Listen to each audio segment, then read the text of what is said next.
Oh, thank God. I was like, something is really wrong. Okay. I was like, I'm live on Twitch and YouTube. Everything's okay. Hey, Steph. Hey, Leah.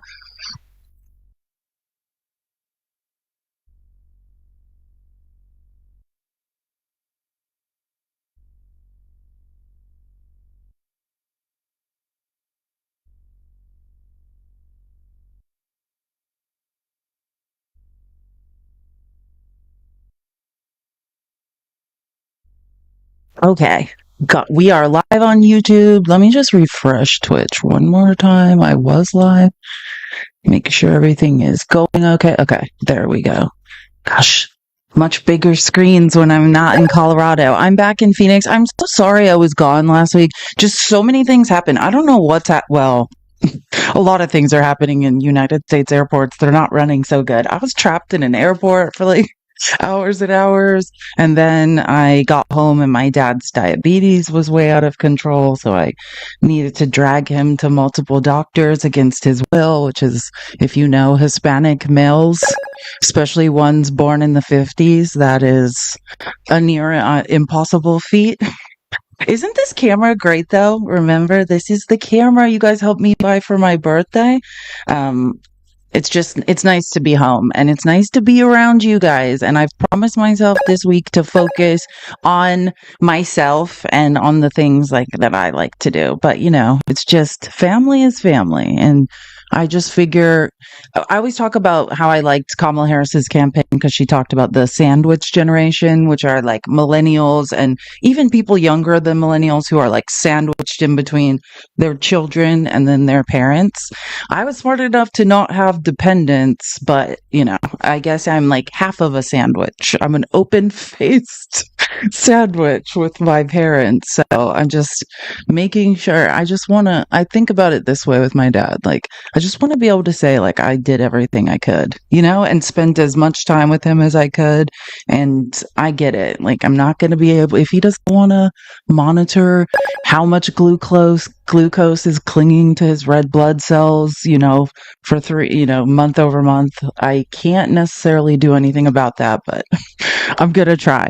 I know, long time no see, Lars. I'm so glad to be back. I was just explaining, yeah, I was in Colorado for 2 weeks and then I got trapped at an airport because for like a long time. And then my dad was sick when I got back to Arizona. So I just spent last Thursday, Friday, like dragging him from doctor to doctor and then to an urgent care. So now that I'm back, I have a, it's so weird because I want to say I have a great show. I don't think that's correct. This is not going to be great. I mean, it's well prepared and well researched, but it's going to be very depressing and weird. Like, I just feel like it's so strange how we've come completely full circle with so many things. Let's all tap the screen. Let's get to 50K as fast as possible. I'm so glad to be back. I miss you all. If everyone could share the live. Oh, this is me. I can already see They're part of this law that blocks federal. Sorry. I knew something weird is happening. Oh, this video is playing. I'm sorry. I got a new stand. We need to figure out how to stop this. Let me just move this and I'll go back to it. Before we get started, because here's my agenda for today. I just want to go through, I think there's a lot of lessons. Like, I am not doing some sort of weird, like, what do we all think happened to Jeffrey Epstein? That's not the purpose of what we're going to be doing today. But I do think in a weird way, the more I was looking into like what's been going on the last week and how I wanted to frame this and talk about it, it's really occurred to me, like, my family is a family, like, where both my parents voted for Trump. Yeah, it's starting to really annoy me how Trump has divided families.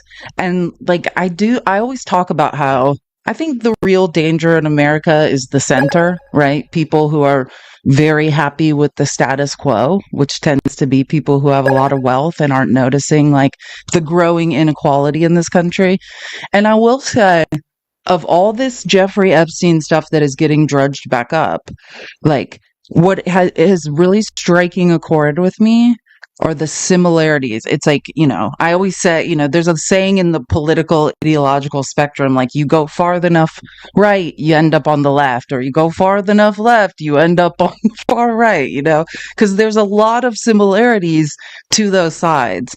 So I think that is the intention I want to set for today. I don't know. I feel like I'm starting a therapy session, but just to think about that, like for me, fundamentally, the true danger, which both MAGA has identified. I don't know if they're aware of even what's going on, because I think Donald Trump just wanted to get rid, Donald Trump's just like rhinos, these Republicans in the middle, we can't trust them, which is a little bit delusional and a lie and disingenuous because Trump can't be trusted in any way. But I think there is a lot of danger in the center of this country, which is the status quo, right? The growing wealth inequality and being okay with that. And I always talk about, as a history major, how like one of the things and the parallels and the ribbons that like draw the patterns through history are, that's how Mustache Man came into power. Was the center, people moving towards the center, ignoring growing wealth inequality over and over and over and saying, oh, it's fine, it's fine. And then some con man grifter like Mustache Man comes along and it's like, oh, don't worry, I'm a socialist. I'm going to fix it all for you.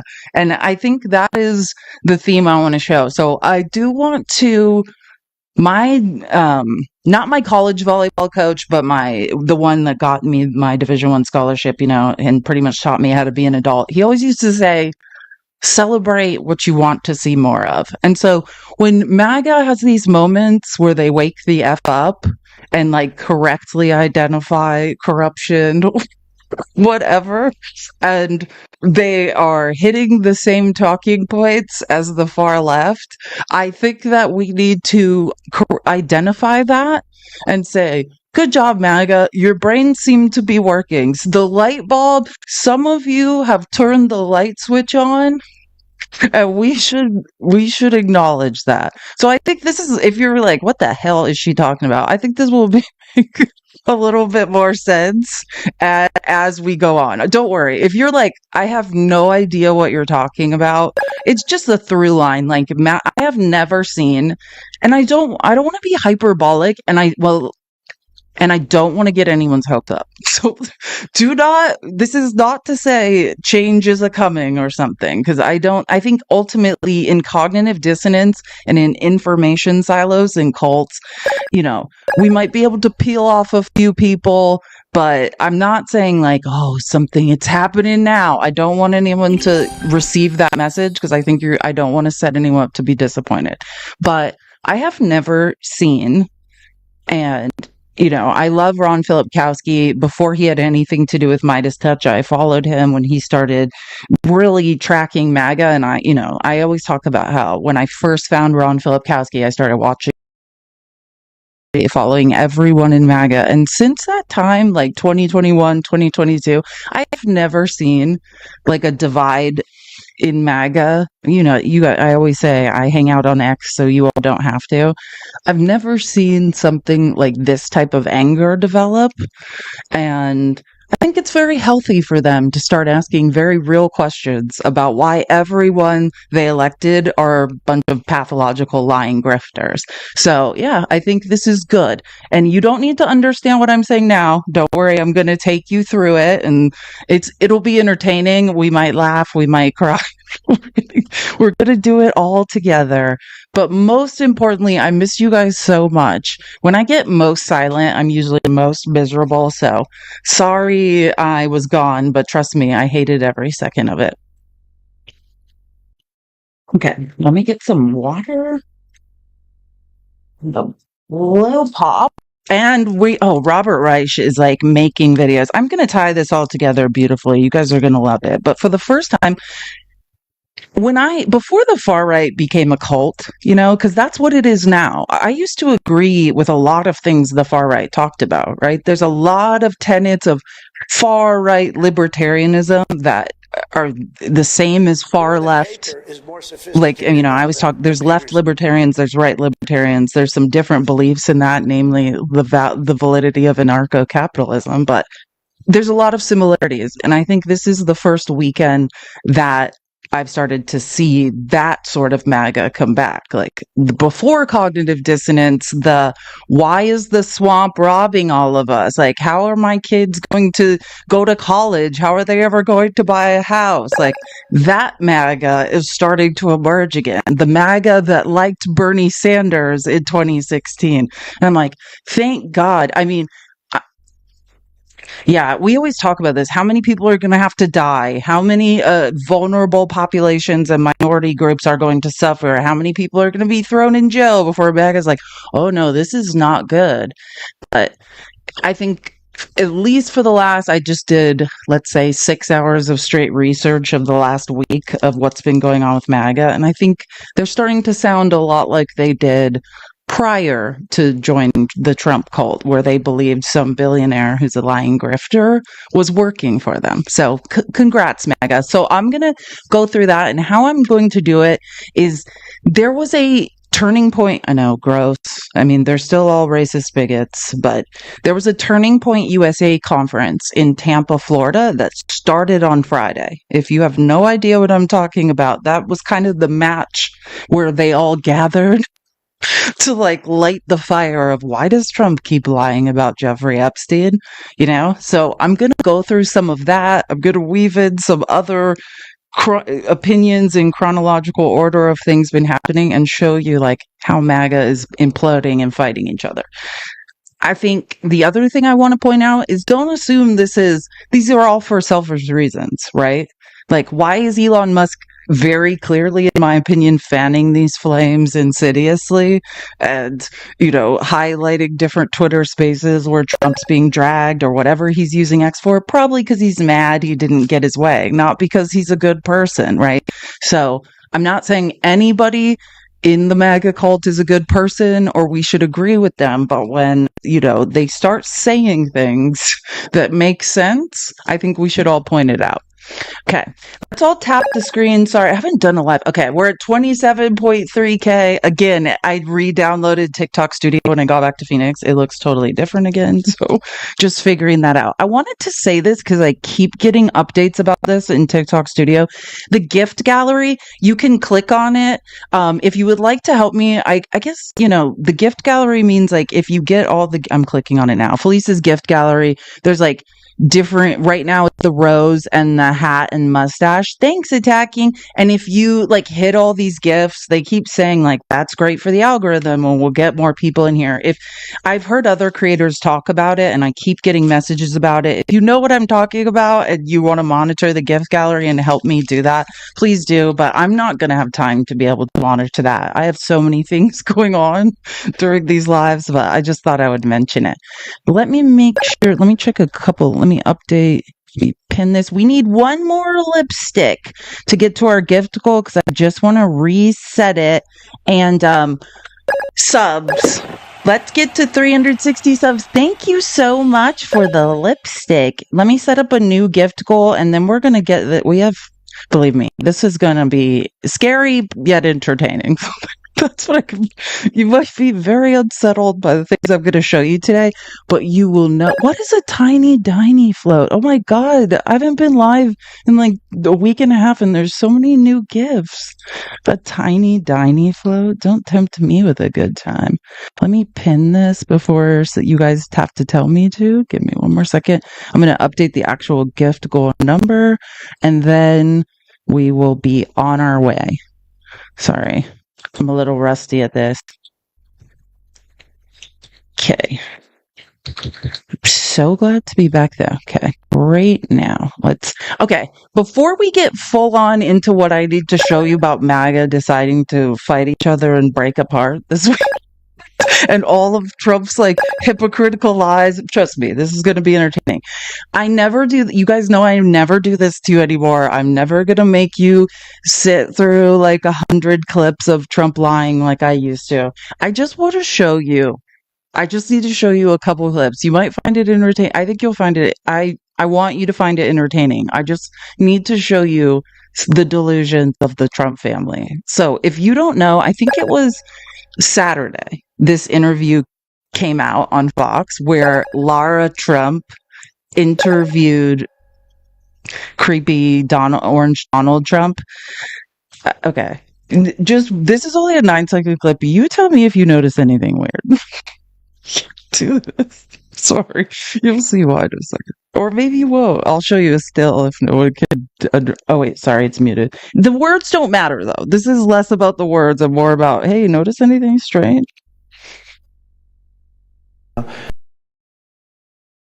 They also said the country was dead. They actually thought it was dead, and it felt dead.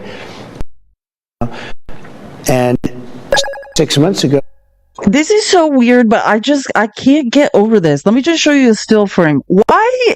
What?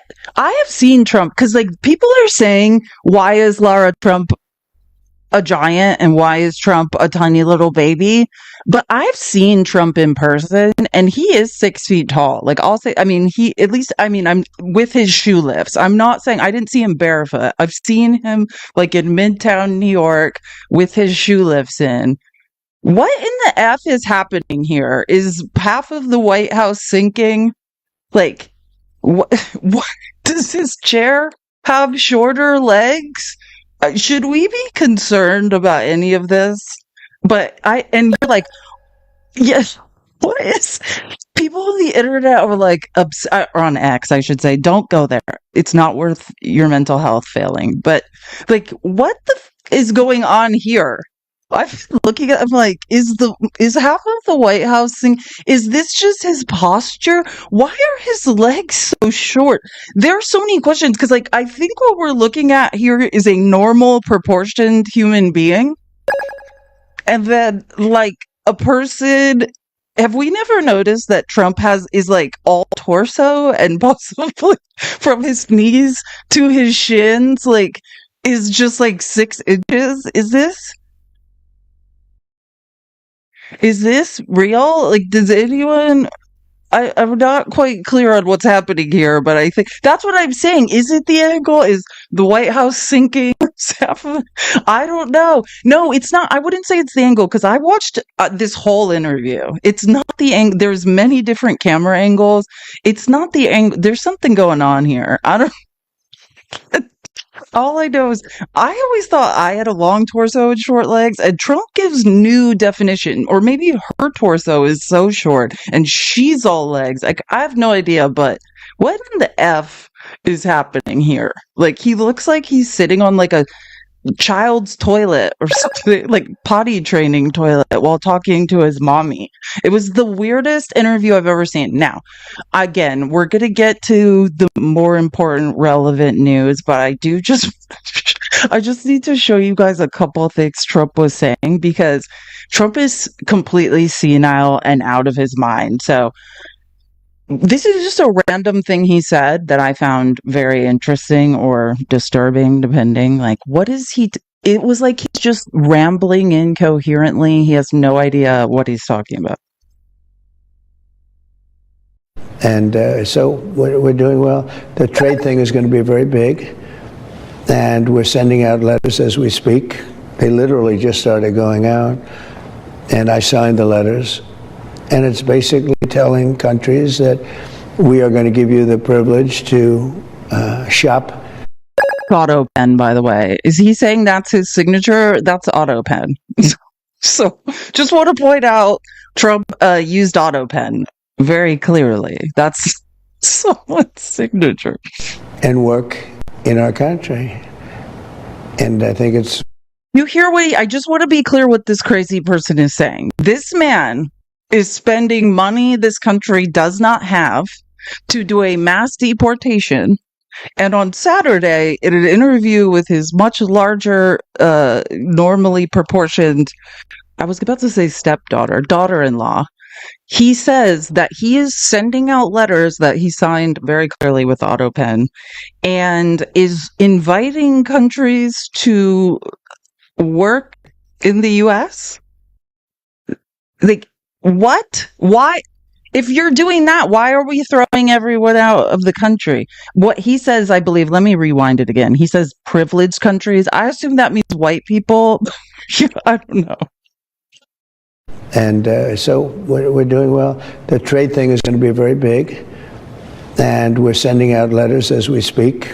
They literally just started going out, and I signed the letters. And it's basically telling us that we are going to give you the to shop and work in our country.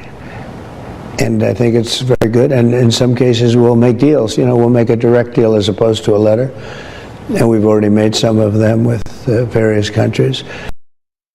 Again, we have no trade deals. Remember when he said he finished I was just reading an interview with Japan's prime minister who's like, oh no, we have no trade deal with the US. Like, if I have to hear, oh, you're sending out weird letters that make no sense, just like you made a weird website for your Trump gold immigration cards for if anyone has $5 million, no matter how shitty of a person they are, they can just buy their way into the US, and that's unconstitutional and crazy. Like, cool, you guys, Trump's sending out more letters.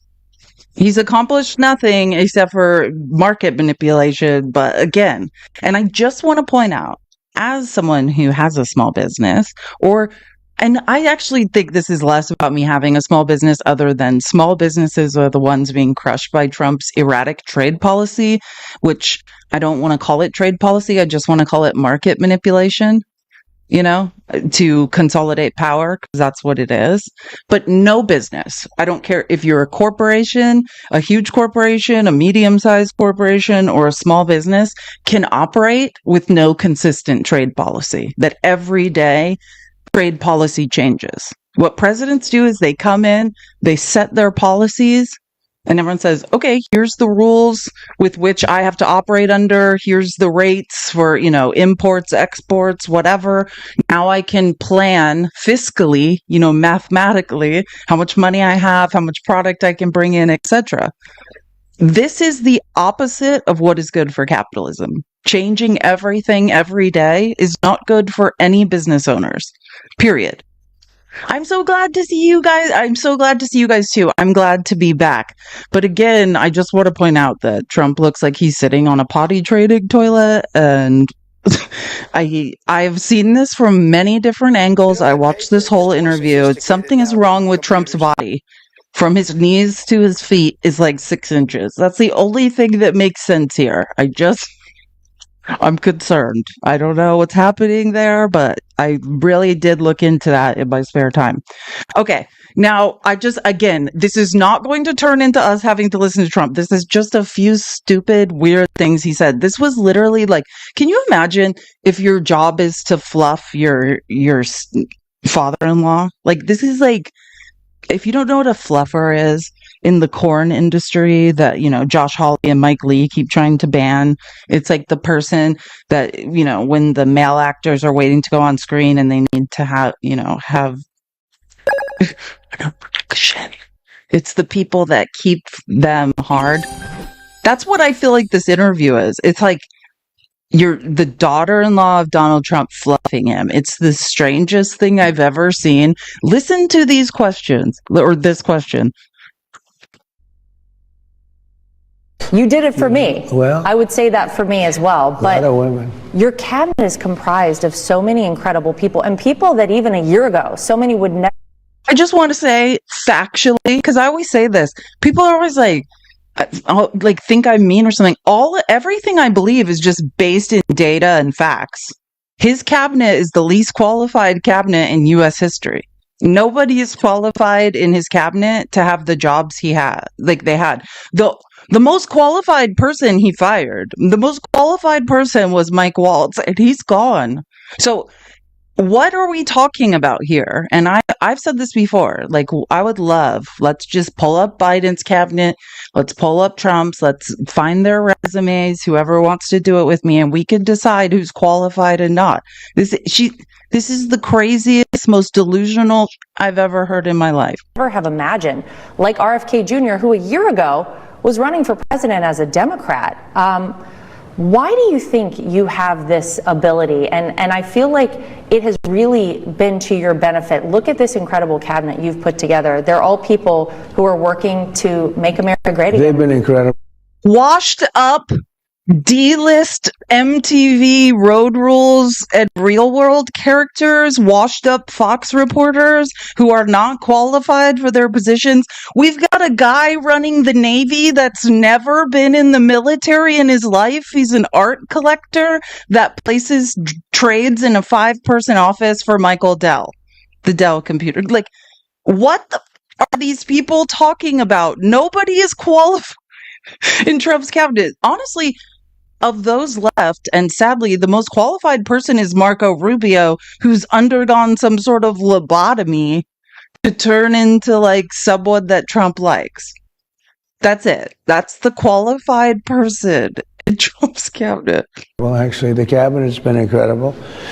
And I had a lot of good people in my first term. But again, I came here, I had never done it before, and I'm picking people that I never heard of. And I'm taking recommendations of people that were picking people I never heard of. There we go. See, now we're really getting at it. Yes, no, Orange Grandpa has no idea what's happening. Sort of stupid people like a John Bolton. He's a stupid guy, or Jesper, who was terrible. I mean, he was terrible, but just to be clear, what he's doing, if you're like, who the F are those people? He's now talking about his first cabinet, who were qualified people. Now, I'm not a John Bolton fan personally. Like, I'm trying to remember. I want to make sure I get this right. Like, this is what I'll talk about John Bolton.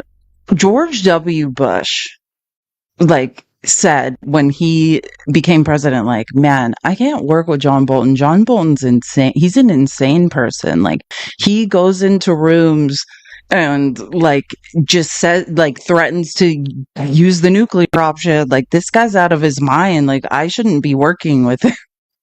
And John Bolton says that Trump is insane, just to give you an idea of like the scale we're working with. George W. Bush was like, John Bolton's a crazy person. I don't think I should be working with him.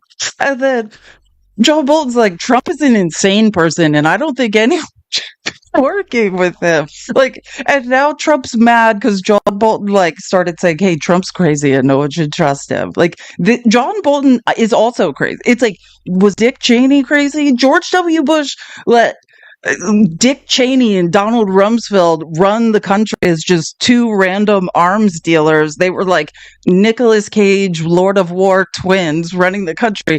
And George W. Bush's line in the sand was like, hey, John Bolton's crazy. More sophisticated now than computers. And John Bolton's like, Trump is insane. We need to get away from him. And Trump is now like, oh, John Bolton's insane. Yeah, like, please.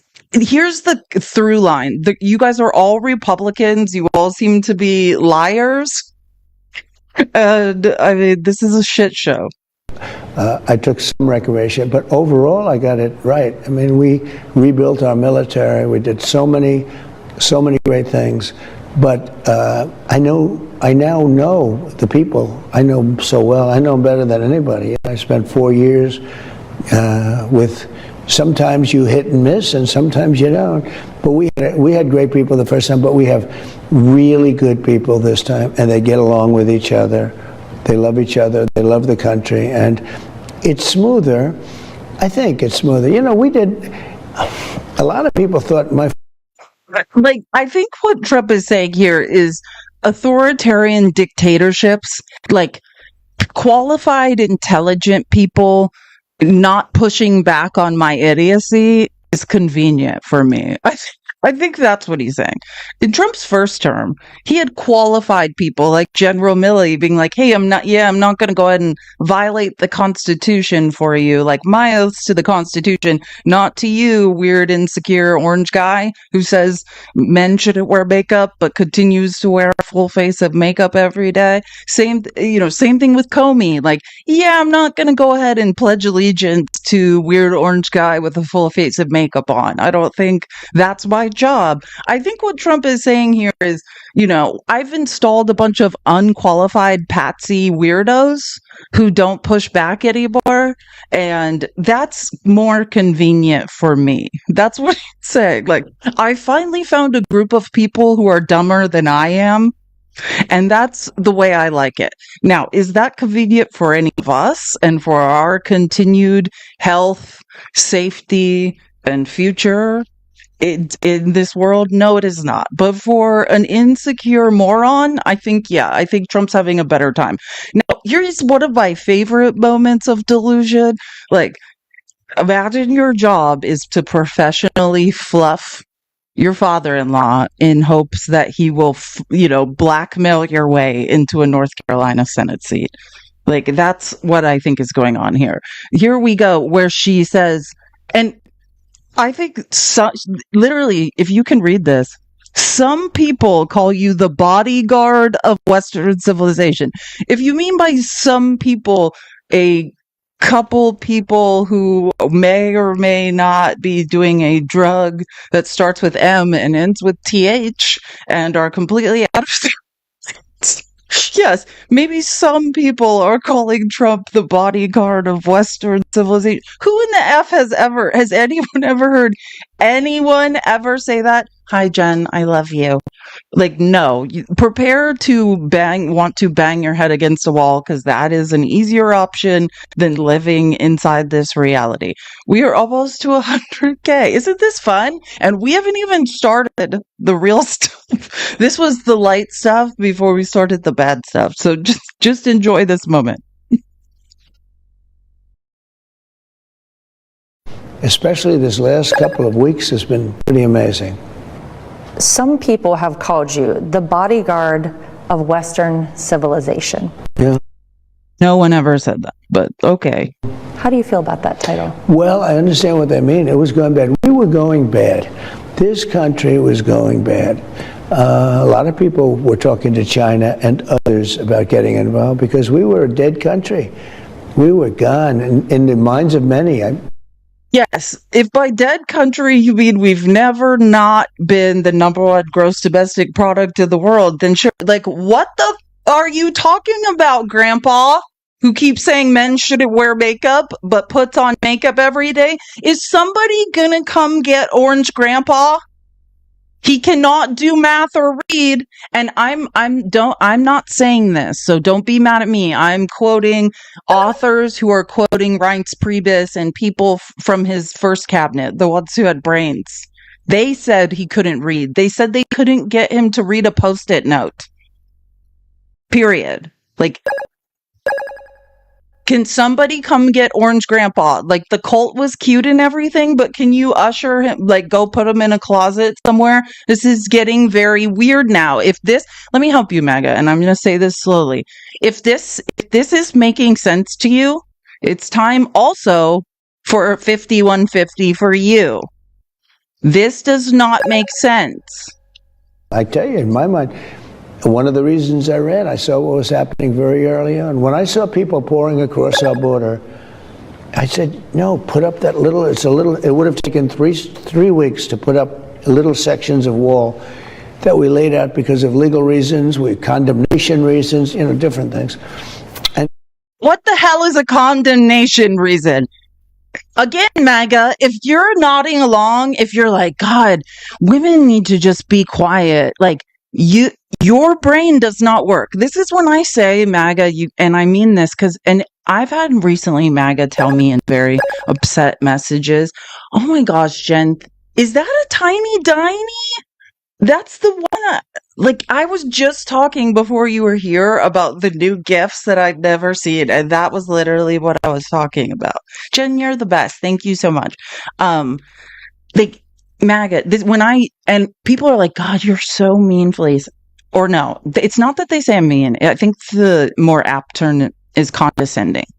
I don't know how else to communicate. I was a teacher. I took early childhood development. I have many ways to figure out how to communicate with people, and I've never struggled to communicate with people like I struggle to get MAGA to just, follow the line of logic to its logical conclusion. And that's why the best way I can say it is, if any of this makes sense, like, it's like you're trapped in a paper bag, right?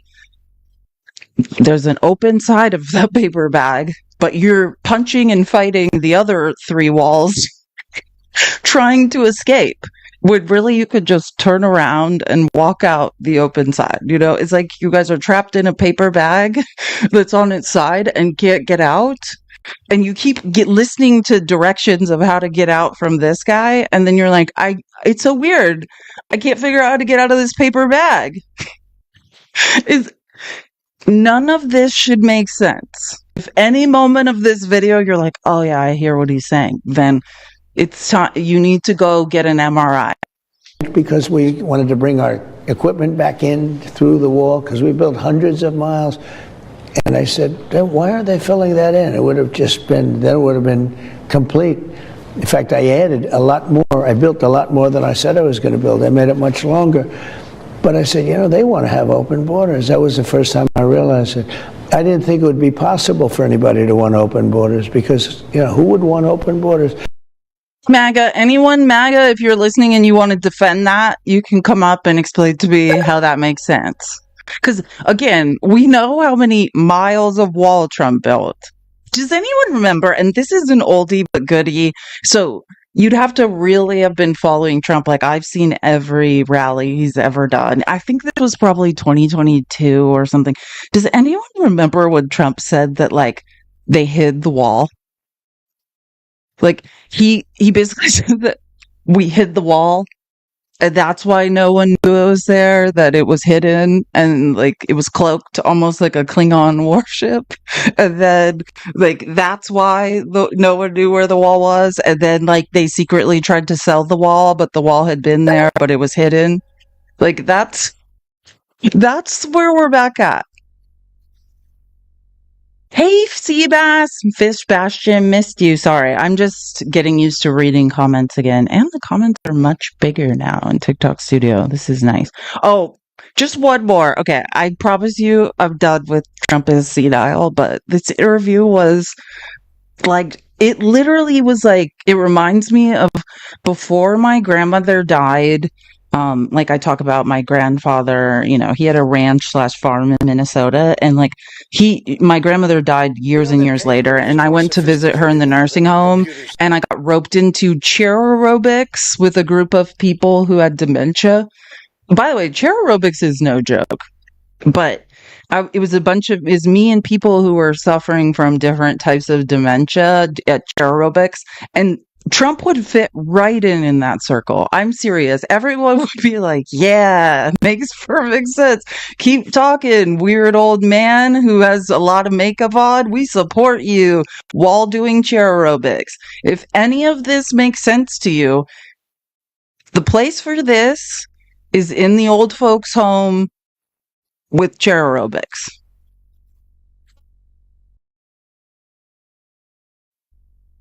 To say. How important has family been to you? And I mean, say the last 10 years and all of this.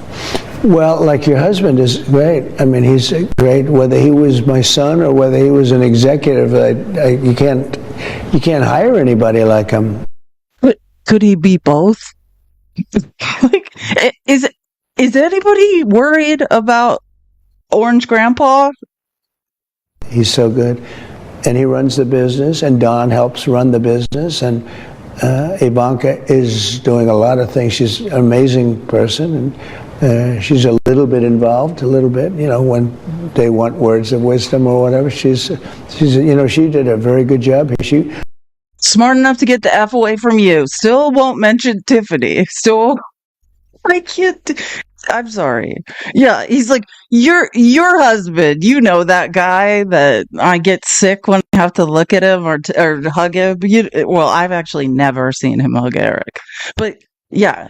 And I just want to remind everyone, because, I've done a lot of reading and a lot of research, never missed a Trump rally. Like, Michael Cohen always talked about how, and I will agree that Don Jr. was the most intelligent. Not to say Ivanka's not. I mean, of Eric and Don Jr. Don Jr. was the most intelligent, and because of that, it's like Trump would like beat him down, and Eric is the more submissive one that just cowers in fear and does what his dad says. And Ivanka's very intelligent, smart enough to get away. If I had my creepy dad talking to Howard Stern about me, like, we'll see later when we get into the Epstein stuff. But yeah, I also would get the F away from you. Plus, she got her Chinese trademarks and all the other kickbacks in the first term. Like, that's the sign that Ivanka's intelligent. She knows how to get when the getting's good. You know what I mean? Like, that's the problem with narcissists. It's never enough.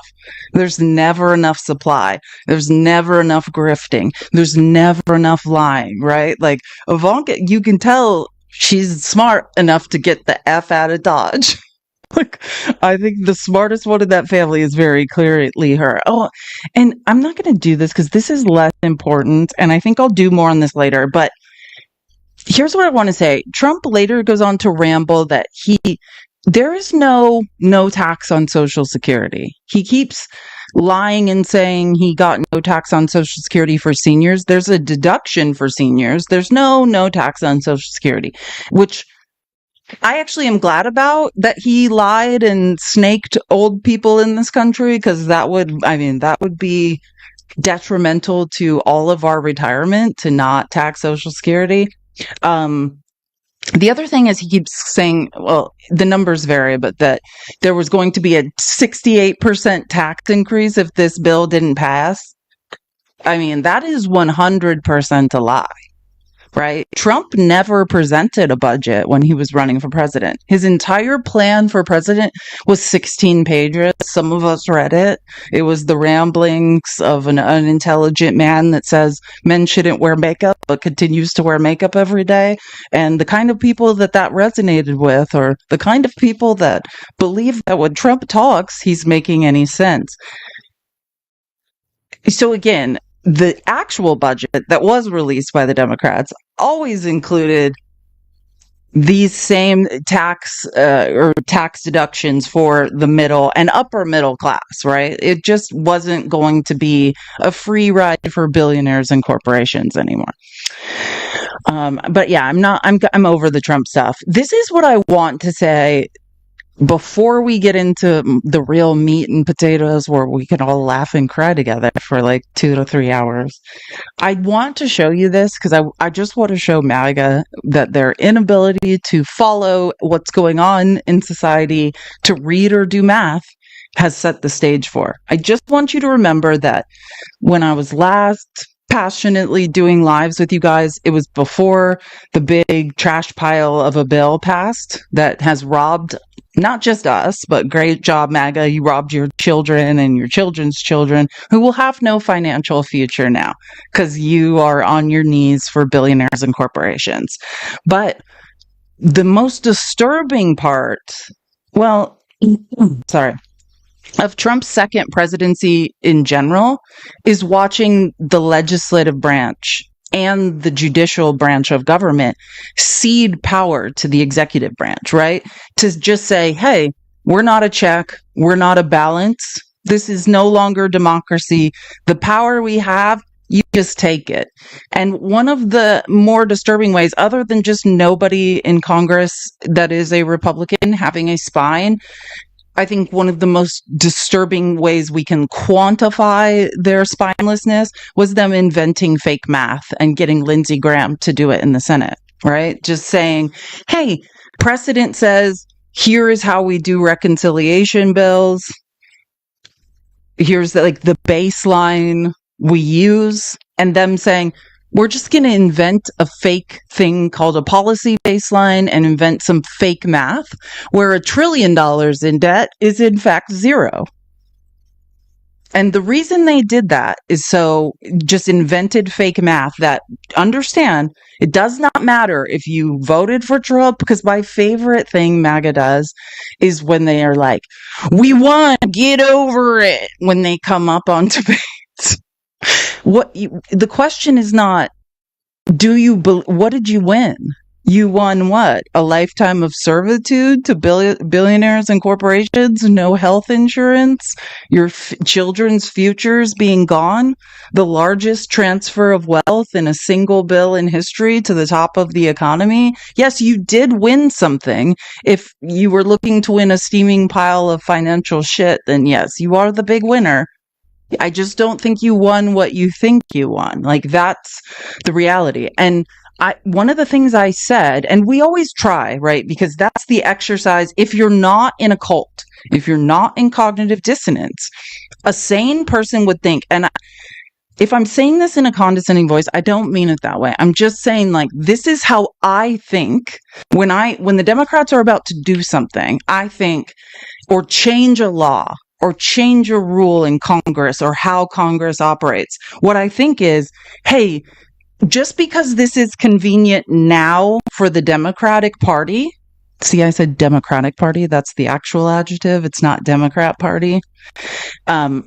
Just because it's convenient now, and it might help me get something I want now, what is it going to look like when the Republicans use this against us later?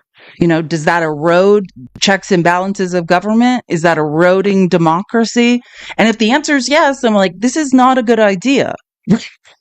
Period, right? Like, I know we all used to like B&M, which is like, I don't like, female dog and moan about the filibuster, but there's a reason the filibuster is there, right? It's inconvenient when you're trying to do the right thing and you're being filibustered, but right. And this reconciliation bill and the fake math, I just want to let everyone know how this is now going to affect us. They've invented the fake policy baseline where $1 trillion in debt is actually zero. Before they did this, they were just going to shove through one big bill, hopefully, and that was going to be the end of it. They're planning to do this now 2 more times because they have now invented a fake baseline that goes against the legal CBO math, the legal baseline. They're using what they call policy baseline, which is fake math. And they're going to do what they did, or so says the Speaker of the House, 2 more times just in this term. And I want the logical line of logic is, oh, great. Just whenever this comes around and bites you again, MAGA, I just want you to remember that you bypassed the filibuster. You invented fake math so that now this can all be used against you. There are no checks and balances. Anyone can use fake math called policy baseline to force whatever they want through. But just if you thought, oh, the big, beautiful bill, and that's it, we're just going to be robbed once. Apparently not. Now they plan to just do this again. This historic opportunity with President Trump coming back to the White House and us having the responsibility of fixing every metric of public policy that Biden and Harris and the Democrats destroyed over the previous 4 years. So the big, beautiful bill was the first big step in that, but we have multiple steps ahead of us. We have long planned for at least 2, possibly 3 reconciliation bills, one in the fall and one next spring, that would continue to allow us to do this on a partisan basis where we only need Republican votes and we don't have to drag Democrats along. They are no appetite to fix any of the mess. We have to do it ourselves. So yes, that's next. In addition to that, we will continue to get the country back on a path to fiscal responsibility by rescissions packages that will come from the White House and will enact and claw back spending and eliminate fraud, waste, and abuse in the multiple reconciliation packages and in appropriating at lower levels of funding. All these things will be done while modifying more of President Trump's executive orders. He's been very busy. We will be as well. We have a lot more work ahead of us. Well, again, the normal flow of a 4-year term is you do some big legislation and then you stop. They're saying, hey, we've basically changed the rules of Congress. We can bypass the Senate filibuster. The Senate parliamentarian, we bullied into going along with it. And so we're going to continue to rob the American people so that rich people and corporations can have more. We're going to continue the transfer of wealth to the top of the economy. And no one can stop us. Like, and again, I just want to be clear, MAGA, if you're thinking, good, I win, you don't win. That's your sign. If you're thinking that in your head while hearing this, you can't do math. Or read. You have no idea what's going on. And my advice is to take a nap and then start reading, maybe work at GED classes. I don't know. But if you think that's a good thing, that we just had the largest transfer of wealth in a single bill in American history. Now, let me just give you some MAGA history. The entire time Joe Biden was president, all they said was, no more of these big bills. No more 1,000-page bills. We will only vote on single bill legislation. We're going to do what's right. And now MAGA went against every belief they have and are celebrating Trump lying to them and doing the opposite. No matter how you look at this, you're either a clueless idiot who's celebrating someone breaking into your house and robbing you. Well, no, that's probably the only option. I don't know. I just wanted to, this was yesterday, and this is one of the more disturbing things I heard, that they're like, oh shit, the American people are dumb enough to let us do this. No one's going to try to stop us. Let's keep doing it. Let's keep transferring wealth to the top of the economy. Let's drain the middle class of everything they have left. We should all be very... Oh, and one more thing before we get into the meat and potatoes of this, I just want to say, if you haven't heard about this, there are different... Actually, I think I have a graph. Let me see if I can find this graph really quick. And there are articles on this. I'm not going to get into the whole graph, but I think it's just worth mentioning. The big, beautiful bill that's over 1,000 pages, it's very complicated on the actual start dates of things. And the plan is, what they actually plan to do in order to get reelected, to not lose Congress, is the Medicaid cuts aren't going to hit until 2027. You can see new Medicaid work requirements in the green. And if you scroll up, sorry, this chart is so long. They don't start till, see that dotted line that says 2026 midterm elections? You scroll back down. They're not starting. You see that line, new Medicaid work requirements, and they start after SNAP and Medicaid funding changes. Those are the actual cuts. They start after the midterms. This is the most important thing I want you to understand today.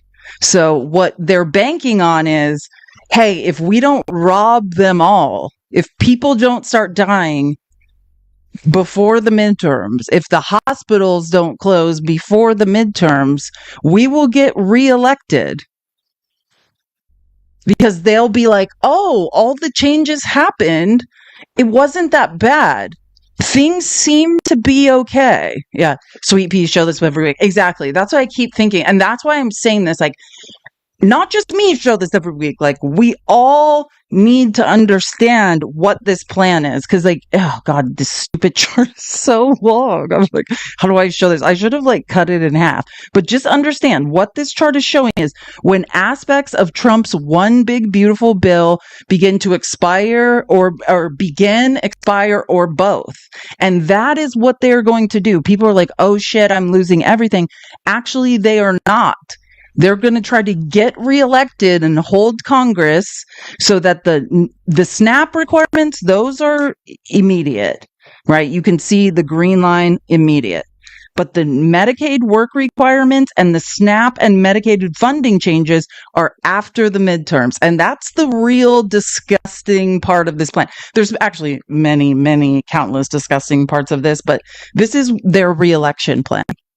Is people will be like, oh, I'm not, like, my life's not falling apart. Like, I didn't lose my health care.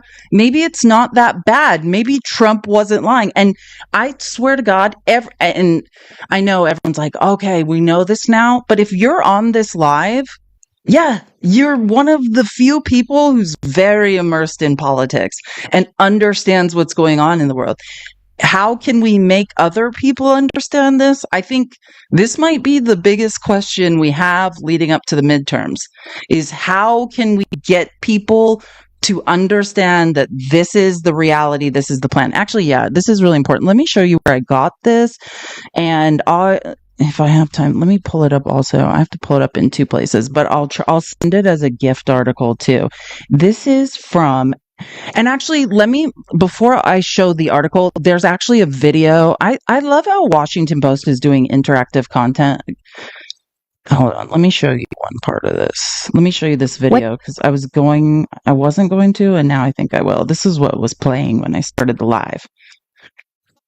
What does President Trump's big, beautiful bill, which is now law, actually mean for your health care? Let's take a look. It makes serious cuts to Medicaid, cutting about $1 trillion from the program and making it harder to be eligible. At least 17 million Americans are projected to lose their health insurance or subsidies. You could get kicked off if you don't meet the new work requirements, if you don't submit paperwork showing that you're volunteering, working, or going to school at least 80 hours per month, or if you don't submit paperwork showing you're exempt from those requirements. Bottom line, if you don't stay on it with the paperwork, you could lose your health insurance. And with the new changes like the loss of Medicaid reimbursements, some nursing homes and health clinics could be forced to close or make cuts. That's even with a $50 billion rural hospital fund included in the bill to try to cushion the impact. States have to start enforcing this by 2027. That's in a year and a half after the midterms. And Medicaid is a program that's run at the state level. It has different names in different states, so it's worth checking your coverage to see whether you'll be affected. There's also another part of this law that blocks federal funding for groups that provide abortions. Planned Parenthood sued, saying this measure would hurt people's access to other essential services like cancer screenings. A judge has temporarily blocked the Trump administration from pulling funding from Planned Parenthood, but we'll see where this provision ends up. Federal Medicaid money already can't be used to cover abortions except for specific extreme situations.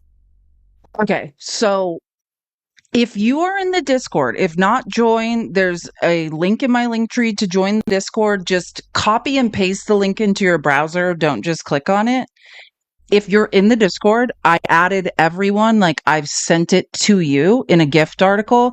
And let me just pull up the final article and I'll show you where you can get all this in, because it's a long article and it's really informative. Like this is, my only fear is just, I already know the people on this live know what's going on. It's like, how do we get people to understand? Like they're going to go, I can already see this now. I was like sick when I saw this. I'm like, they're going into the midterms. They'll be like, oh, everything's not so bad. It's Republicans are diabolical, and then they'll lose everything. So again, this is a Washington Post article. If you are in the Discord, I've sent it as a gift article. So you don't have to subscribe. Depending on how, or it's in the general chat and you can click on that link if you have your notifications turned off, but I sent it to everyone. When will Trump's big tax law take effect? Here's what to expect. And it has that chart that someone's like, where the F is that chart? This is where it is. And actually it's better on iPad because it's less unbelievably long because I was screenshotting from my phone. And this is also the thing I was trying to talk about how this is how shady Republicans always are. Oh, here's your no tax on tips for 3 years, and then it drops off. If you looked at the mathematical analysis of the big, beautiful bill, it was like they would start making up revenue right after when Trump did this in his first term, the 2028 presidential election. Right after a Republican gets reelected, he F's all his constituents over and denies them all their promises.